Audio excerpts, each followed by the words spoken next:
أعوذ بالله من الشيطان الرجيم.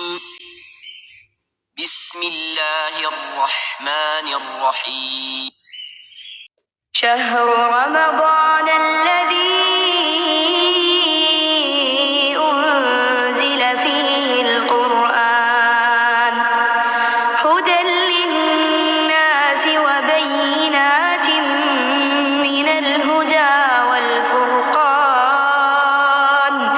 فمن شهد منكم الشهر فليصم، ومن كان مريضا أو على سفر فعدة من أيام أخر، يريد الله بكم اليسر ولا يريد بكم العسر، ولتكملوا العدة ولتكبروا الله على ما هداكم ولعلكم تشكرون.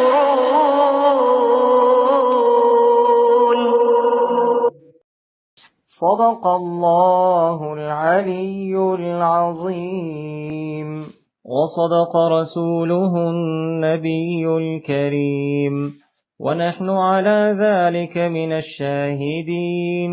ربنا تقبل منا إنك أنت السميع العليم.